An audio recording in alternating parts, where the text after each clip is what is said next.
Yesu Kristo ashimwe. Uyu ni umunsi wa 214 dusoma Bibiliya. Uyu munsi turasoma igitabo cy'umuhanuzi Nahumu. Ni igitabo gifite ibice bitatu byonyine.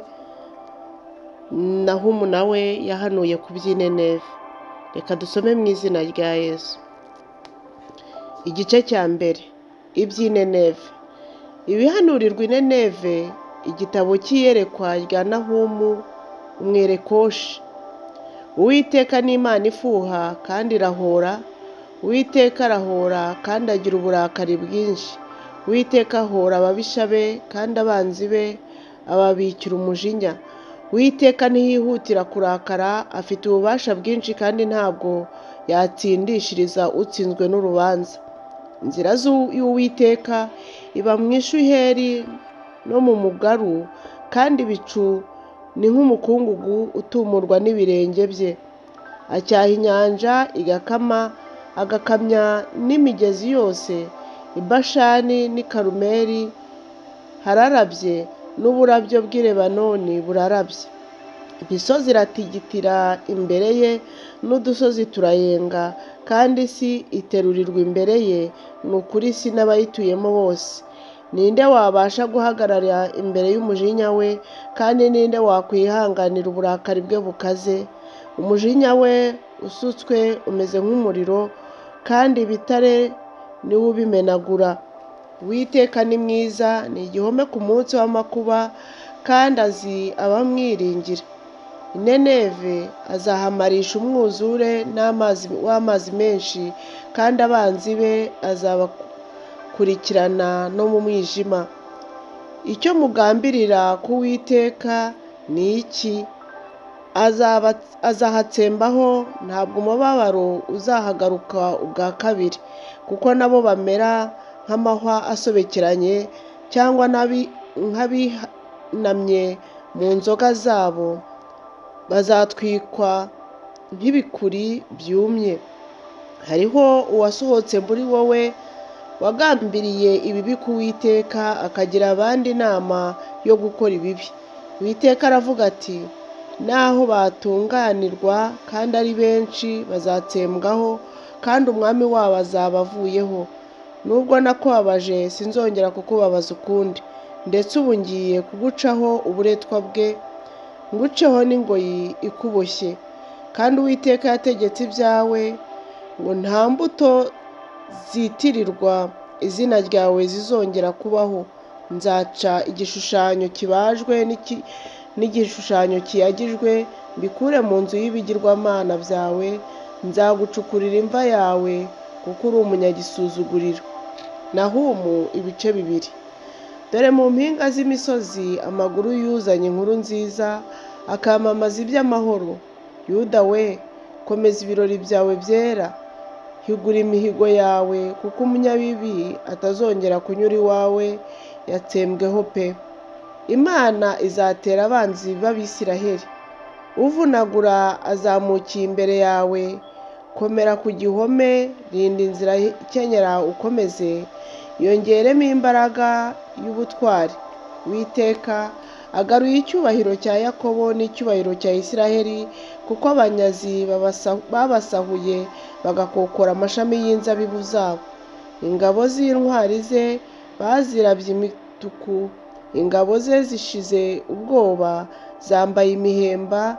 Ibyuma by'amagare ye y'intambara birarabagirana ku munsi wo kwitegura kwe. Babangura amacumu biteye ubwoba. Amagare y'intambara arahinda mu mayira, arihuta cyane anyuranamo mu nzira nyabagendwa. Uko asa ameze nk'imuri, arihuta nk'imirabyo. Aribuka ibirangirire bye, uko bagenda basitara, barihutira kujya ku nkike zaho, kandi bakitegura kwirwanaho. Imigomero y'imigezi iragomorowe, n'ingoro y'umwami irariduka. Huzabu yambitswe ubusa, ajyanwa ari imbohe. Abaja be baraganya nk'inuma ziguguza, bikubita mu bituza. Ariko Ineneve uhereye kera hari hameze nk'ikidendezi cy'amazi, ariko ubu barahunga. Barabahamagara bati, nimuhagarare, nimuhagarare. ariko ntihagira n'umwe ukebuka. Nimusahure ifeza, musahure n'izahabu, kuko ibibitswe n'ubwiza bw'ibintu byose by'igiciro cyinshi bidatsize gushira. Harimo ubusa, hose n'umusaka harasenywe. Umutima urihebye, amavi arakomangana, imibabaro yabaciye imigongo, kandi mu maso habo hose harasuherewe. Ubuvumo bw'intare buri hehe, naho imigunzu y'intare irira, aho intare y'ingabo n'iy'ingore n'ibyana byazo byajandajandaga bitagira icyo byikanga. Intare itanyagurira ibyana byayo ibi bihagije, ikanigira ingore yayo, ikuzuza amasenga yayo ibyo yishe, n'ubuvumo bwayo ibyo yasahuye. Uwiteka Nyiringabo aravuga ngo, dore ndakwibasiye kandi nzatwika amagare yawe y'intambara, ahinduke umwotsi, n'imigunzu yawe y'intare izicishwa inkota. Nzakura iminyago yawe ku isi, kandi ijwi ry'intumwa zawe ntirizongera kumvikana ukundi. Nahumu ibice 3. Kurimburwa kw'i Nineve. Umurwa uvusha amaraso uzabona ishyano, wuzuwemo ibinyoma n'ubwambuzi, ntabwo basiba kunyaga.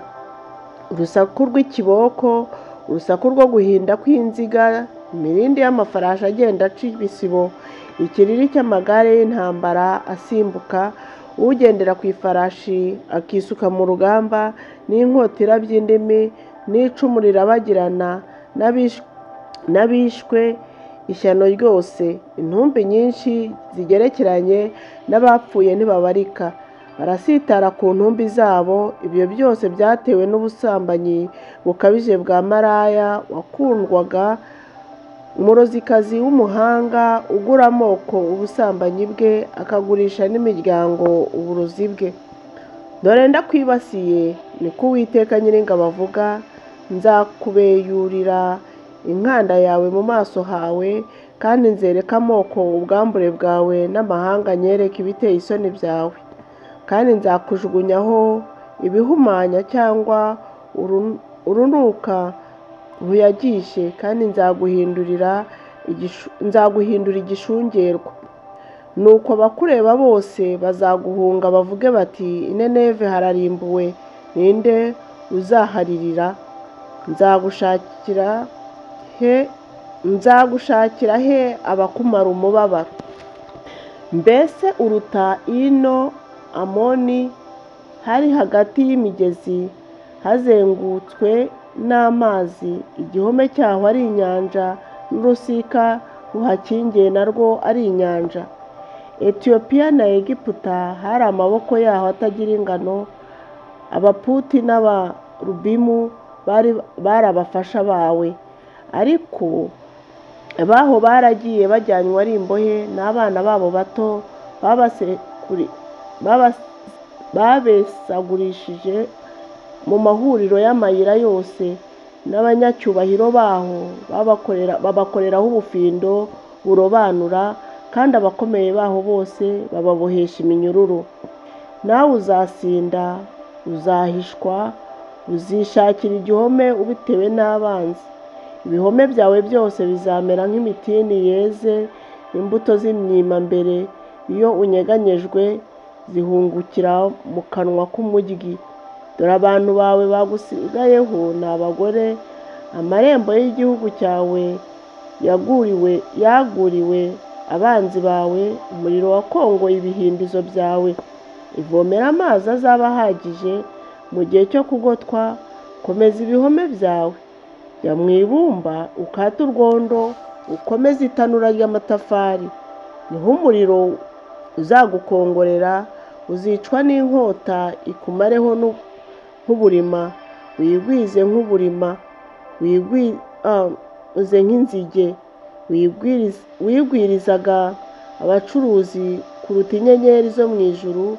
Uburima burarimbura bukiyamukira. Ibikomangoma byawe bimeze nk'uburima, n'abagaba bawe nk'inzige ziguye ku nzitiro. Mu munsi w'ibitundwe, maze izuba ryarasa zikaguruka, kandi aho ziba ntawuhazi. Abungeri bawe barahunikira, mwami wa Ashuri we, abanyacyubahiro bawe bararuhutse. Ubwoko bwawe bwatataniye mu misozi, kandi ntihaboneka uwo kubakoranya. Nta muti wo komora uruguma rwawe, igisebe cyawe ni umufunzo. Abumvise inkuru zawe bose bakoma mu mashyi bakwishima hejuru, kandi abo utagiriraga nabi ni bande? Imana ibahe umugisha. Tuzakomeza ejo, umunsi dushoje igitabo cya Nahumu, tuzakomeza ejo dukomereze mu gitabo cy'umuhanuzi Habakuki. Imana ibahe umugisha, munyihanganire ndwaye giripe ijwi ntirimeze neza. Imana ibagirire neza, muzagire icyumweru cyiza.